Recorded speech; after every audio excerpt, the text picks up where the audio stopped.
Hello, and welcome back to the Oil and Gas CarCast. We couldn't really think of a topic off the top this time, so we're kind of doing like a generic topic. But right now, if you want to pause the video and comment a topic, that would help us out a lot.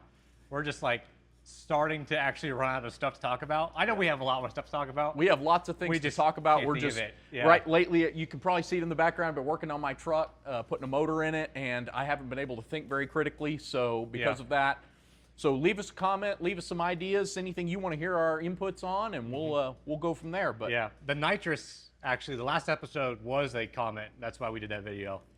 So yeah, and that was one of our best hits. So I mean, honestly, we just love to hear from y'all. And comment anyway. Just leave comments on all the videos that you want, and let us know what we're doing right, what we're doing wrong, what you want to see more of, what you want to see less of. Yeah. Yep. Well, but today, like I said, a little more generic. I think we're just going to talk about I guess, kind of like sports cars of today, like the newer ones. I would say 2015 and up. Okay. That era. Unfortunately, not a lot of knowledge I have, but I would love to dive into it.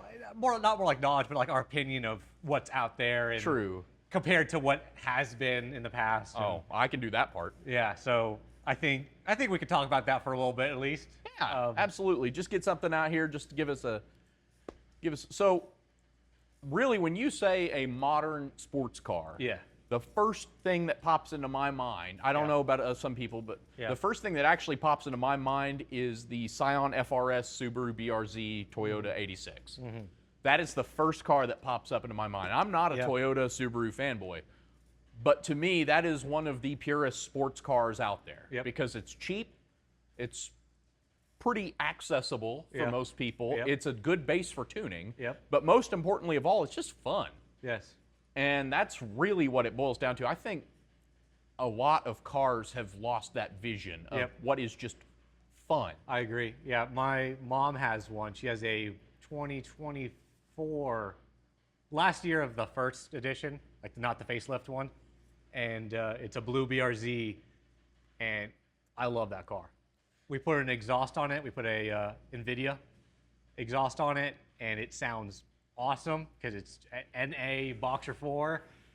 Of course, it's a manual. I think they only came in manual. They were autos. They were autos. Okay, so it's a manual 6-speed, and that is actually my favorite part about the car. Even though it only has like the 200 horsepower or whatever on it, the short gearing on that 6-speed makes you feel like you're going fast, which I would rather have that any day of the week.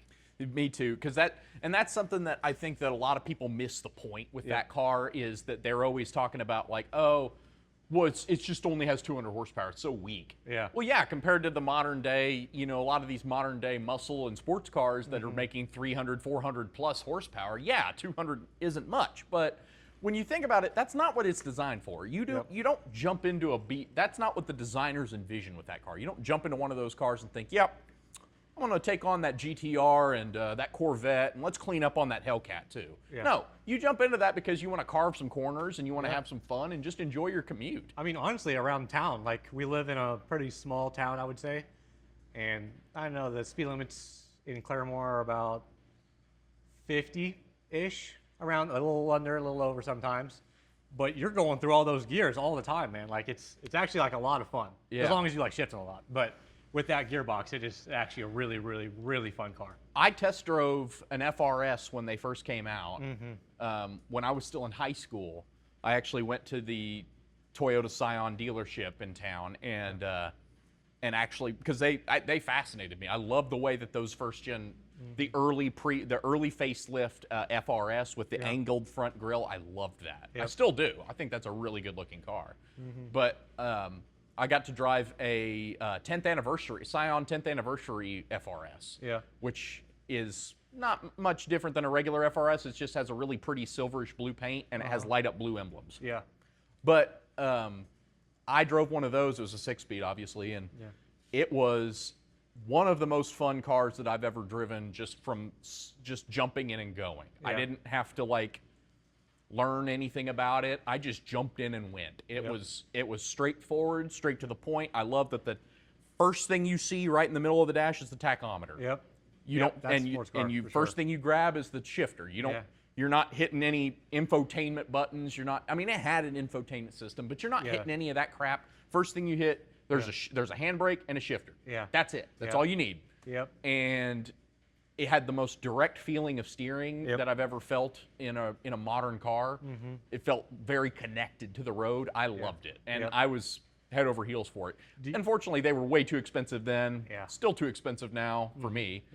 So I won't have one for the foreseeable future. But if I had the chance to get a cheap one of one of those first gen FRSs, I love the Scion brand. I don't know why. I just love that. It's so it's so hip and cool, bro. Yeah, it was designed for the youth of today in 2002. And but it I don't know, it just is a neat brand that nobody really talks about, no one really hears anything about. People always want to swap it over to Toyota badges, and they even did that back then. But I think the Scion badge looks cooler, and I don't know, it's just kind of a neat thing. But do you remember the buttons behind the shifter? Buttons behind the shifter? Yeah. Oh man, it's been a long time. I remember there were buttons there. I don't know what they said. So behind there's the seat heater for both, and there's a middle, and then there's a front switch and a back switch. Both are seat heaters. Don't know which one is which. They both turn the seat heater on, but I'm assuming one is hot and one is like low. This unit, but it didn't have it wasn't written. So you could just do it front or back, and well, if your butt gets warm, then you know that side works. Yes. If it doesn't, and your passenger's complaining, then you know that's the other one. You both have two switches. They both go front and back. So one's a low, one's a high. I just don't know which one's which. Still to this day, I've done both, and I'm like, well, they both feel about the same. So, and then in between it is my favorite part. Is there's a traction control off, which true sports car should have that. Next to that is a traction control off button with a checkered flag. Excuse me. That says track. So that's track mode. Yes. I don't think this unit had that. This was an early model one. I'm not sure. It's been a long time. I don't think it had any sports mode, or it had a sport. It just said sport, I think. I don't think this one has a sport mode. It literally is just traction control off. Traction control off, track.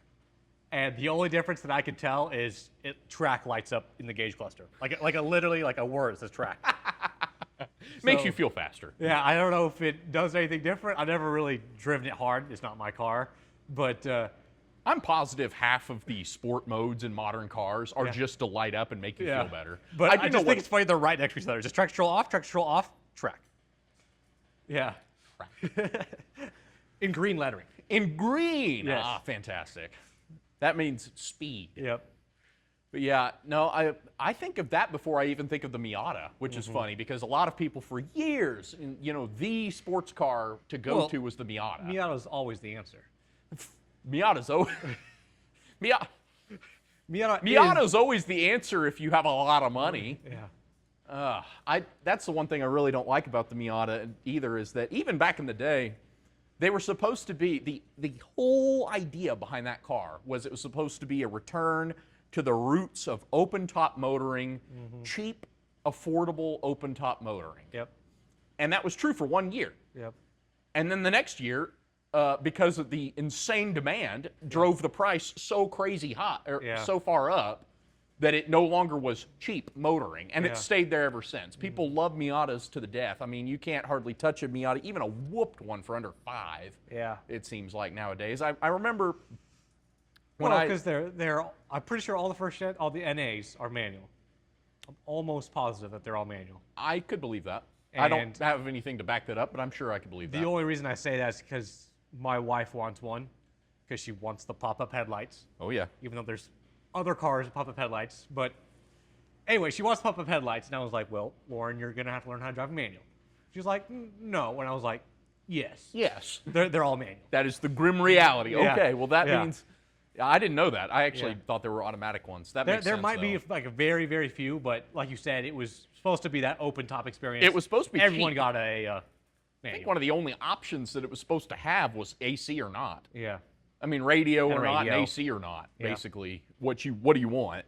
But I know that those were supposed to be very cheap cars, and they feel cheap. If you've driven a first-gen Miata, they feel like a cheap economy Mazda from the mid-90s, but people just want way too much for them. It is not an approachable thing anymore. I remember when I was first starting at my job that I work at now, there was a guy that worked there that he really wanted a Miata. And so I told him I would help him find one in trade for something else. That ended up being my Geo. I ended up trading for my Geo to help him find a Miata. Yeah. But that Miata that we ended up finding was black with tan interior. It was really pretty. We bought it from a college kid, and I think he only paid $3,000 for it. Nice. And it was pretty decent shape. It needed some work. I had to do shocks and struts all the way around, brakes all the way around, bushings in the front, and then I think we put new tires on it. Basic stuff, you know, for a 20, 30. At that time, I think it was a 97, so I think it would have been like a 20-year-old car at that time. But we ended up doing all that work to it, and he sold it to a guy. He ended up having some health problems. He was an older guy. He ended up having some health problems. He enjoyed that car for a long time. Ended up selling it to somebody for, I think what he paid for it, $3,000. Yeah. And then we saw that car pop up on Marketplace, the same one, same VIN number and everything. Yeah. And the guy wanted $12,000 for it. And it disappeared. So someone bought that. Yeah. And I'm sorry, I worked on that car, I drove that car, even though I replaced all that stuff on it, it wasn't worth $12,000. At no point was that car worth $12,000. It was a bone stock 1997 Miata. And maybe that's why it was worth $12,000. Maybe. It's hard to find a stock one. I guess so, yeah. Everyone's clapped them out and made them into drift cars, but Yeah. in my opinion, a drift car, this may spike some opinions, but a drift car is just a track car with missed potential. Ooh, I don't know about that one. You're paying for all of the track car stuff, Yeah. but you're not going out on the track. You're buying a cage. I thought you meant like an actual drift car. Yeah. Like there's 350Zs here that actually go to Howlett and stuff to drift. Yeah, I mean, you could take that same car Yeah. and build one hell of a track car with it for the same amount of money. No, I mean there's some difference that has to go into it for sure. The rear diff has to be geared a little differently. You welding the diff is that's and a problem. it has to be geared down so you have more torque. But that's the thing, like you have to still have to pay for a cage. Yeah. For most guys want a cage for stability or for Yeah. you're gonna buy your stabilizer bar or your what do they call them? The Strut bars. strut bar. Thank you. Strut bar in the front. You're gonna buy strut bar in the rear. Yeah.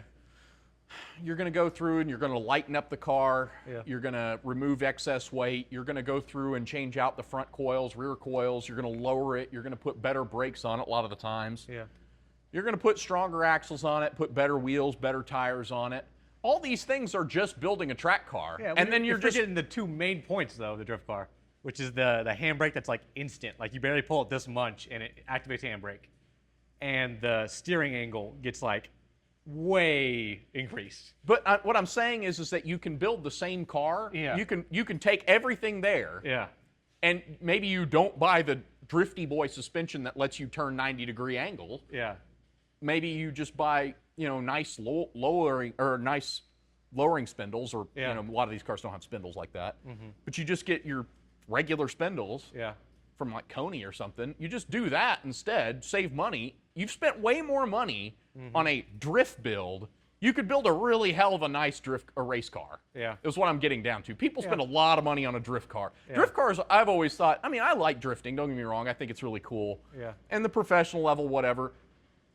I think it's a lot of it is just like, oh, how much horsepower can I shove in a small chassis and then just make it do almost donuts around a track?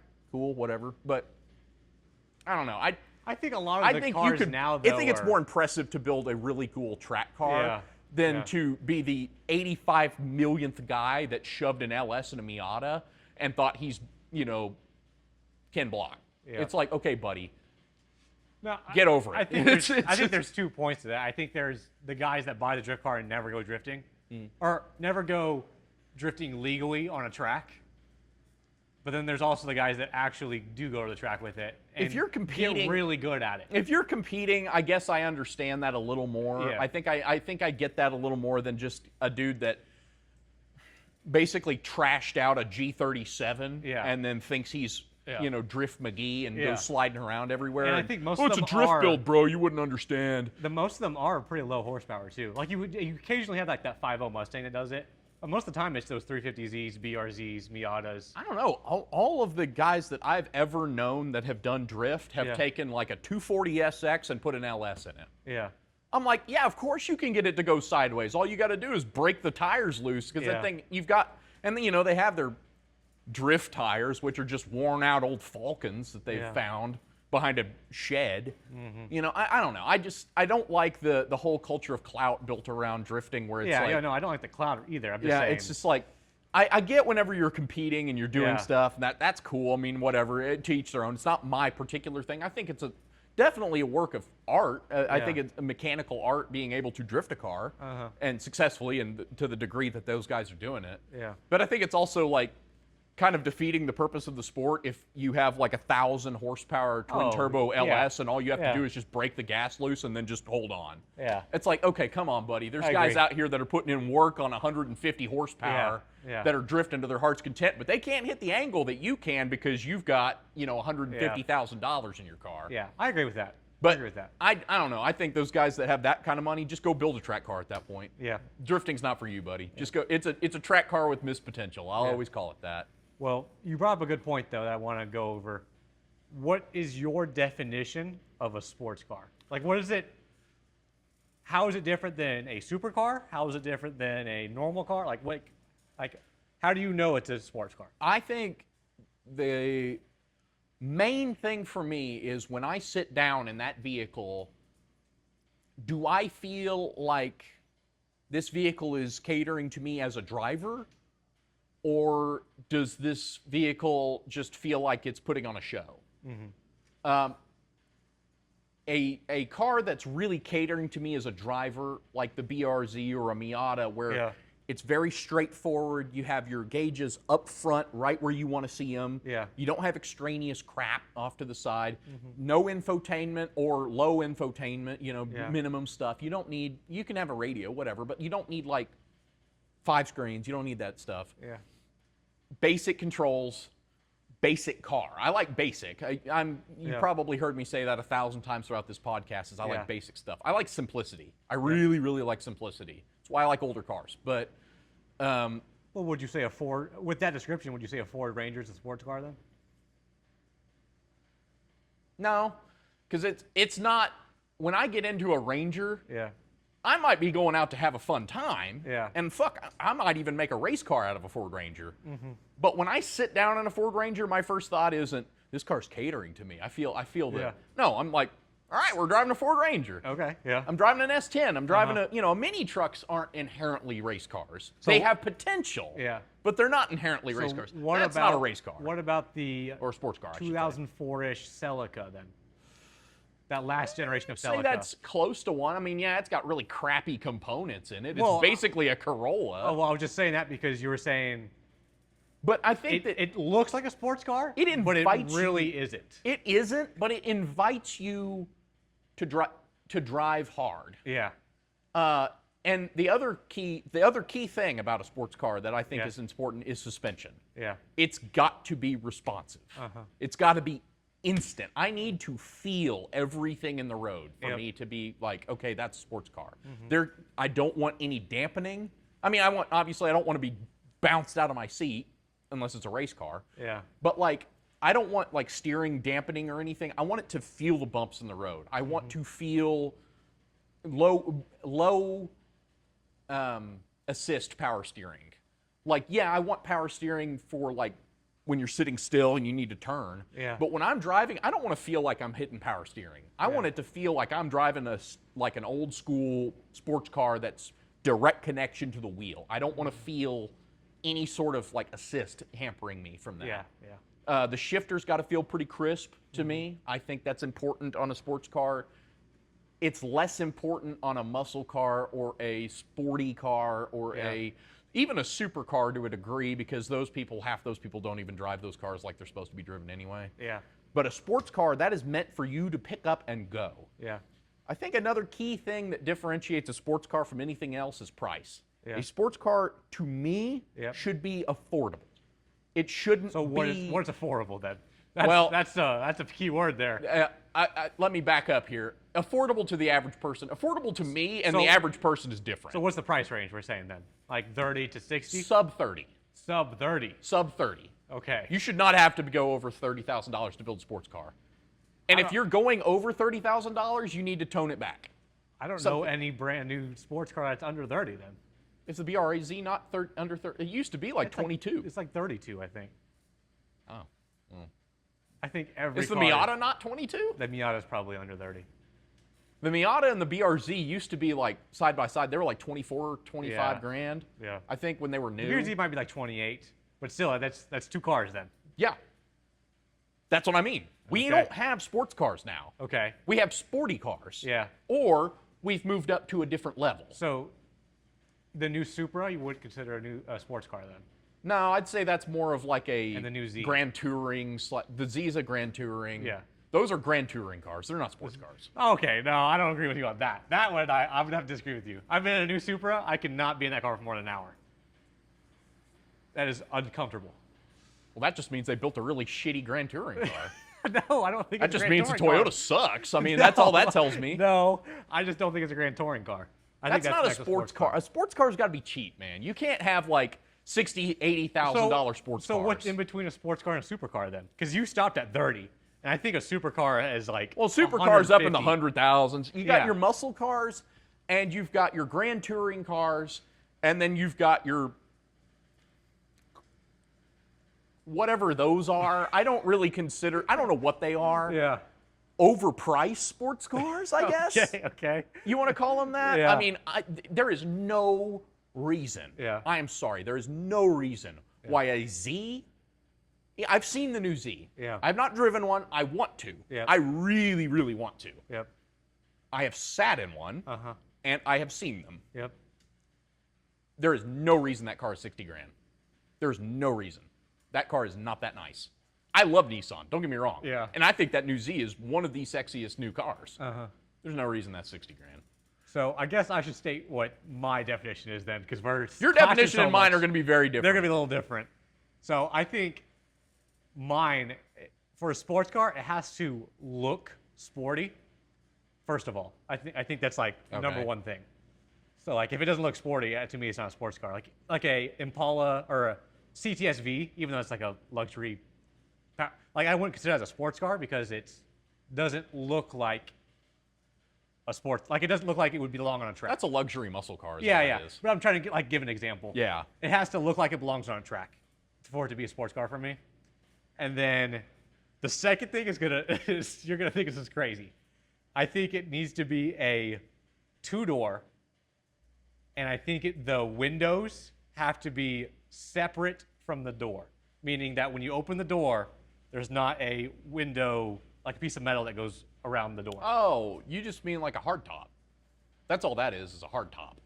I A guess, two-door yeah. hard top. Yeah, yeah. So like That's the old term for it. Like but when you open the door and the window's down, it's literally just a rectangle. It doesn't have the thing that holds the window. I don't think that's necessarily required. Well, I think that. Okay. I Okay, think that's your. that I'm is- sorry. That's yeah, your look on Yeah, it. I think that's, to me, it has to have that to be a sports car. That's more of a modern thing anyway, because No, a lot of older cars, 90s did that, 80s even did that. Yeah. And all the cool ones, all the cool sports cars that I think are cool, they all did that. If they didn't do that, they weren't a sports car. Like the Ford Show, SHO. Yeah. I don't think that's a sports car. No, I don't think so either. I think it's a sporty sedan. Yeah. Okay. So I guess we agree on that. But I mean, I'm trying to think of examples that go against my thing that people would disagree with. Please, but- and leave comments if you Yeah. disagree with us. Please. Yeah. And we invite that because like we love getting to talk about this stuff because Yeah. this is fun to me. And one of my requirements also used to be it's not this anymore because of the age we're in, but it used to be you would have to have the option of get a manual. But I think there's so many cars now that are an automatic that I still consider a sports car. I think it has to be a manual. Yeah. I think it No. does. Yeah. I used to be the same way. But there's the biggest thing between us then. I think a sports car caps out at like 65 grand. Just because there's so many cars that I consider a sports car in that era. Like the Z4, the Supra, the Z. The Z I can The I can see. Z4 is a sports car. It's just got too much crap in it. Yeah. if they had taken all of the if they had taken the core of a Z4 or a BMW Z Coupe, they were on it. They were really close, I think. Yep. They were really close. They were very, very close to it, and then they started adding too much stuff. Yeah. And that no longer a sports car. Now you've made it into a two-door convertible luxury coupe. I also think the RX-7 is a sports car, not a touring car, just because of the nature of that car. I think the RX-7 should be considered a sports car as well. I do think that I agree with that. It also shouldn't be as expensive as it is. Yeah. Those are not that nice. They're cool. Don't get me wrong. They're not that nice. I think they're only that expensive because of the engine that's in them. Yeah. If they had just had a 4-cylinder or a V6 in them. Yeah, they would not be. No, and then close. I think you would actually be able to get your hands on one. Yeah. Another thing I think we may disagree on, because this will come as a shock to some. Yeah. But I think a sports car does not necessarily have to be rear-wheel drive. I agree with that. There's a lot of sport. I don't think a sports car can be front-wheel drive, though. I do. Yeah, I do. I have driven, like, to me... okay, can you name a sports car that's front-wheel drive, then? Honda Civic Si. Okay, you consider that a sports car? I do. I think I still consider that like an eco car. It's a Civic Si. Yeah. There's nothing eco about that. You're going to get 30 miles per gallon, maybe, but no, that's an There's SI so many is a people sports that buy car. that car, though, that aren't into cars. Well, that's their problem.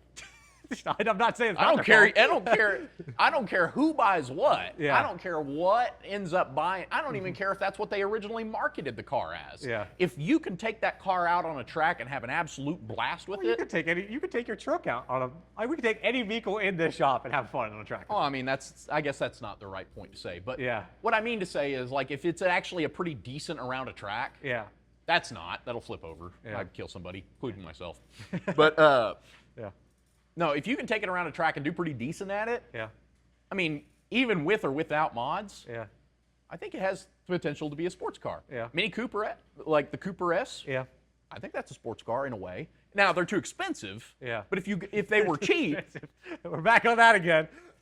dude, I'm telling you, No, sports I cars see where you're should coming be from. affordable for everybody. Yeah. If you want them to succeed, because the whole point of a sports car, in my eyes, is simple, enjoyable driving. Yeah.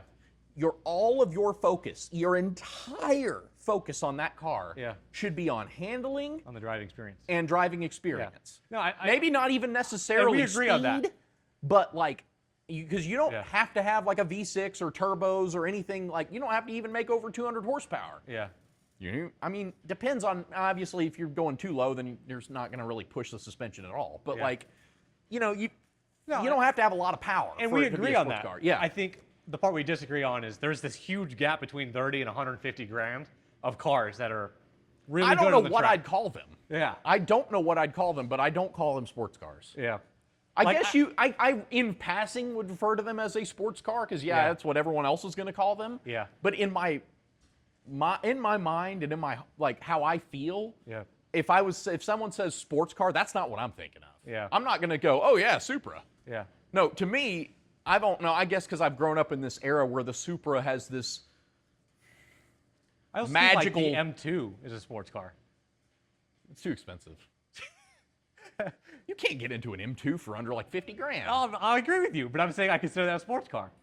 The M2 is maybe not the M3. The M3 is now a sedan, but the M2 is a two-door coupe. I'll give you this: if you could, That's a manual transmission, inline six. That's driver-focused car for sure.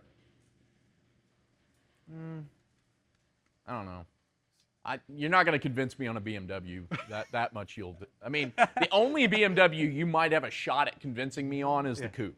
Yeah, the Z4. The Z4, or more specifically, the earlier The Z3. The Z3. Yeah. The Z4 I think is too bloated looking. I mean it's okay looking, I think but the I think Z4 actually got.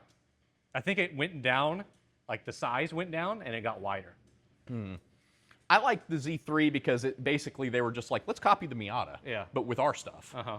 Good idea. And then they did the Z3M. They were like, let's just put 300 tire width tread in the back. See, and that's when they're starting to like. That's almost. I would almost consider that to be like a. It's not a muscle car, but you're almost getting into that territory. Uh-huh. Because it's not a V8, but it is like you're getting into that territory where you've taken something, you've made a hot rod, basically. A factory hot rod is what it is. And that's no longer a sports car. That's like, to me, a pure sports car. You want to know a pure sports car? I don't even like this car. Okay. I don't like this car. Pure sports car, MGB Roadster. Do you know what that is? I do, but I would argue that the S2000 is a better sports car than the MG. Ooh, that is a good point. The S2000 is and at the time you could get it for under 30. It was relatively affordable at the time. Yeah, the S2000 is hands down a sports car. I can't attest that. I mean, I'm not going to say anything otherwise. But no, the MGB is a pure, and the MGA, to be fair. Yeah. I hate MGs. Just MG in general. Kind of. The MGA and the MGB and the older MGs, way back in the 50s, those are definitely sports cars because that's what they were meant for. When you got into those, you didn't get a radio. You got a wooden dash that some British sap had to literally just sawzall out and punch some holes in. You barely got blinkers. But what you did get was, and you kind of got a crappy motor, but what you got was, at the time, light and the best suspension components they had. It was lightweight and it was, so that was what made it worth it. But to me, it's pure because when you get into that car, you're not thinking, man, I look good in this car. Or, man, this is fun, or this feels good to sit in. I got into an MGB and I'm thinking, let's thrash this thing on a track. That is what it's made for. That's all it's made for. Driving around town sucks. It's an awful car. But when you get in one of those, that is its point. That is its sole purpose on this planet Earth is to race. Or be driven spiritedly. It is not really even meant to be a commuter car. That is a pure, dyed-in-the-wool sports car to me. I think the 350Z And you could get one of those for cheap. The 350Z was a little over 30. Would you consider that a sports car? The Zs have always, let me say this, always, probably since right shortly after the very, very first one, have been Grand Touring cars. That was their point. They weren't meant to be true pure-blood sports cars. They were meant to be Grand Touring cars. I mean, look at the Z31 and the Z32. No, they were not meant to be Grand Touring cars. I agree with that. Cars. They competed with the 3000 GT. But I think the 350 it never came with back seats. There actually came with a touring version that was more comfortable and everything. So I think the enthusiast, that's what the base was called, the enthusiast. Or a track if you got that version. Yeah, I think those were sports cars. Because they had cloth seats, no radio. They literally took the radio out and put a bin. You just put stuff in there. Yeah, I do agree there. Gauges I think that were facing you. They were converting, in that point, they were basically converting a Grand Touring car into a sports car, which can be done. I'm not saying it can't be done. Because they had a touring version, and I would consider that to be a touring car. Right. And I would consider most of them to be, if you go out on the street and pick out a 350Z, Grand Touring car. That specific version, okay, I'll give you that. The base model. The very base model. I'll give you that. It's a sports car. It doesn't have to be, I will say this, sports cars don't have to be convertibles. They can be coupes. I agree. Convertibles are better, but I agree. But they don't have to be a convertible. No, they don't have to be. Yeah, and some people are like that. They're like, it has to have open top motoring. Don't want to have fun, and then you can just get not convertible. But unless you like chassis rigidity. Just don't flip. I mean, just don't flip. It's not a big deal. No, I think that that's really my standpoint on that. It's got to be, when you get into that car, its sole purpose on this planet is to you can go to the track just how it is, type of thing. Yes. And when you get in that. But it also has to be affordable, and I think that's a key element. I would wish they were affordable, but there's. Well, yeah, we can wish until the day is long, but they're not going to. In today's time, there's almost no affordable sports cars. That's why I don't buy them. Well, you wouldn't buy them anyway. I would if they were affordable. Okay. If you came out and said the brand new Toyota BRZ or Toyota BRZ, whatever they call it now, 86 GT86, whatever. The brand new one is $6,000, which it wouldn't be. But if they said that, if it was $6,000, then everyone would buy it. I would, yeah. No, even people that aren't into sports cars would buy it, though. That's what I'm saying. But if cars were, I don't know, if they were better. Priced accordingly. Then it would make sense. Well, then all of my other cars but would come down too. I would also want it the base model. I would not want a radio. I would actually option against power steering if I had the option for it. Yeah. I would not want the factory steering wheel with an airbag. I don't want airbags. Yep. I would get a Grant, or not a Grant Racing, but like a Momo steering wheel for it. Yeah. Maybe a Grant steering wheel if it's a nicer one. Oh, I have an example now. The McLaren I have. The Grand Prix McLaren. Oh, no, that's a Grand Touring car. Oh, I guess it is super comfortable, isn't it? Yeah. But I was gonna say I don't think it's the sports car because when you open that door, it has the trim that goes around the window. That was never a sports car, I don't think, ever. Yeah, no. I mean, to be fair, anything from GM is generally not a Well, sports car. I would The say most Solstice Pontiac. is the Solstice and the Solstice was above 30. why? I think it's because they were competing against Saturn Sky Redline. Well, the Saturn Sky was the same car. I know. It was. And the Redline was close to 38, I think, and the base was 32. That's silly. They should not have been that expensive. I would not have bought them then. I wouldn't buy them now if they were that price. I'm sorry. That's just ridiculous. Yeah. They are in concept. Those are a sports car. Yeah. I can say the same thing about the M3 or like the M2 you're talking about earlier. Yeah. In concept, yes. I mean, you get it down. It's meant for that. Just way too expensive. There's no reason for that. Yeah. If you're buying a purpose-built track car, you should not have amenities. Yeah. Now, I guess a purpose-built track car and a sports car are different, but like a sports car should be connecting. Your enjoyment from the car should be given from its driven, from what you get from driving it. It should not be gotten from a radio. I want to point out that's the difference because they have a 2 Series, they have an M2. Actually, sorry, they have a 2 Series, a 2 Series M, which just makes it look like an M car, an M2, and an M2 competition. And the competition is what you're talking about, like track. That's way too many variants. There's probably more variants than that, but I'm saying those are the 4 main ones. That's the Germans for you. They can't keep well enough alone. Well, we got to make a new version of it. Yeah.